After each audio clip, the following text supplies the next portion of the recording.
ముఖ్యంగా రైతు కూలి సంఘంగా కామ్రేడ్ మాధవి ఇడ్మా మరణంపై అతని సహచరి కామ్రేడ్ రాజే మరణంపై రైతు కూలి సంఘంగా మేము విప్లవ జ్యోతి చేస్తున్నాం. భారత ప్రజాస్వామ్యంలో ఈ రాజ్యాంగంలో కొన్ని విలువలు ఉన్నాయి. ఆ విలువల్ని కాపాడుతాం, ఆ విలువలో కట్టుబడి ఉంటామని చెప్పేసి రాష్ట్రపతి ద్రౌపది ముర్ము ముందు ప్రమాణ స్వీకారం చేసినటువంటి మోదీ, అమిత్ షా గారుల క్యాబినెట్ ఇవాళ రాజ్యాంగాన్ని పూర్తిగా కనుమరుగు చేస్తూ బ్రాహ్మణ ఆర్ఎస్ఎస్ సంఘ్ పరివార్ యొక్క అనుకూల విధానాలు అమలు చేస్తూ భారత ప్రజానీకం పైన మోపుతున్నటువంటి నిర్బంధాన్ని మనం ఇంకెన్నాళ్ళని సహిస్తాం, ఇంకెన్నాళ్ళని దీనికి ఒక ప్రత్యామ్నాయ రూపం లేకుండా, ఒక ప్రత్యామ్నాయ పోరాటం లేకుండా జీవిస్తాం అనే ప్రశ్న మాకు మేము వేసుకుంటూ రైతు కూలి సంఘంగా చట్టాలు, కోర్టులు అన్నీ కూడా ఇవల్ల బ్రాహ్మణవాద భావాజాలతో నిండి ఉన్న ఒక మూలకు ఇది సుప్రీంకోర్టు, ఇది భారతదేశంలో అత్యున్నత న్యాయస్థానమైన ఒక గౌరవమైన కోర్టు, దీనిలో కొన్ని విలువలు బ్రతికే ఉన్నాయి ఇంకా అనే అంశం మీద అమిత్ షా ఏదైతే డేట్లు పెట్టి స్వచ్ఛందంగా లొంగిపోతే రెడ్ కార్పెట్ వరుస్తాం లేదా తలలు తీస్తాం అంటూ బాహాటంగా ప్రకటిస్తున్నటువంటి ఆ వాక్యాలన్నీ కూడా ఇవాళ ఒక సామాన్యమైన పౌరుడు బయట బజార్లో ప్రకటిస్తే అతన్ని ఏ విధంగానైతే ఇవాళ ఈ కోర్టులు చట్టాలు అణచివేస్తున్నాయో అట్లాగే అమిత్ షా పైన, మోడీ పైన బిఎన్ఎస్ 103 సెక్షన్ ప్రకారం అరెస్టు చేసి అతన్ని విచారించి శిక్షించాలని మేము డిమాండ్ చేస్తున్నాం రైతు కూలి సంఘంగా. అట్లాగే ఇవాళ ఆపరేషన్ కగార్ పేరున జరుగుతున్నటువంటి 23 నెలల కాలంలో జరుగుతున్నటువంటి ఈ హత్యలన్నిటిపైన కూడా ఒక మారేడుమిల్లి ఘటన లేదా ఒక రంపచోడవరం ఘటన కాదు, మొత్తానికి సుమారు 2004 జనవరి నుండి మొదలుకొని నిన్న మారేడుమిల్లి రంపచోడవరం వరకు జరిగినటువంటి అన్ని ఎన్కౌంటర్లపైన సుప్రీంకోర్టు చీఫ్ జస్టిస్చే న్యాయ విచారణ జరిపించాలి. అందులో దోషులుగా తేలిన అధికారులందరిపైన కూడా హత్యానేరం కేసు పెట్టాలని చెప్పేసి మేము రైతు కూలి సంఘంగా డిమాండ్ చేస్తున్నాం.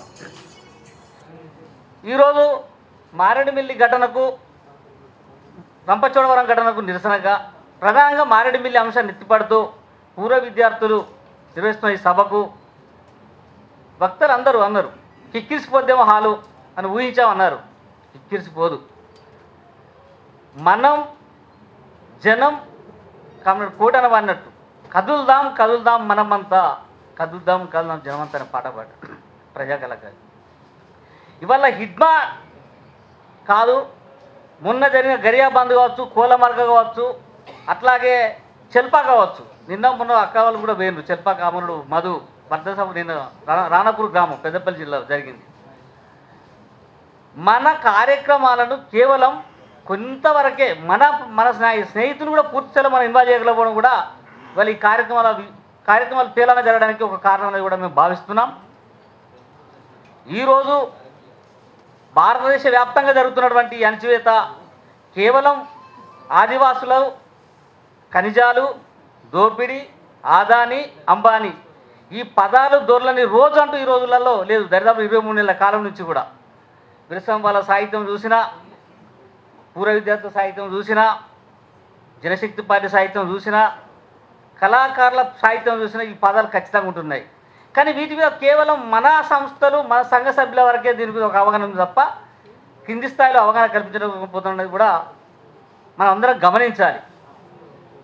ఇవాళ మారేడుమిల్లిలో జరిగిన అమరుడైనటువంటి మాధవి ఇడ్మా రాజ్యం చేతిలో క్రూరంగా హత్య చేయబడ్డ కామ్రేడ్ మాధవి ఇడ్మా హత్య పైన తెలంగాణ, ఆంధ్రప్రదేశ్ సరిహద్దులు ఇక్కడ కాకుండా దేశ రాజధాని జేఎన్టీయూ కళాశాల విద్యార్థులు తన అమరత్వాన్ని ఎత్తిపడుతూ మాధవి ఇడ్మా అమర్ రహే అనే నినాదాలు చేసినప్పుడు ఒక తరం ఆశ అనేది వచ్చేసింది. ఒక తరం వస్తుంది, మాధవి ఇడ్మా చనిపోలే, తను చిరంజీవి అనేది ఆశ చిగురిస్తుంది. ఈ ఆశ చిగురించే ఆశను పూర్వ విద్యార్థులుగా ఈ చిగురించే ఆశకు ఇంకా ప్రాణం పోయాలని చెప్పి మేము కోరుతూ సంఘాలు, సంస్థలను భేషజం లేకుండా రేపు భవిష్యత్తులో జరగబోతున్నటువంటి ఈ నిర్బంధాన్ని ఖచ్చితంగా ఇప్పుడే ఒక సామూహిక ప్రతిఘటనగా తీసుకొని జరిగితే బాగుంటుందని మేము అభిప్రాయపడుతూ కామ్రేడ్ మాధవి ఇడ్మా, కామ్రేడ్ రాజే, కామ్రేడ్ జోగారావు, అట్లాగే ఈ భారత విప్లవంలో అమరులైన అమరవీరులందరికీ మా రైతు కూలి సంఘం వినమ్రంగా విప్లవ జోహార్ తెలియజేస్తూ జోహార్ అమరవీరులు.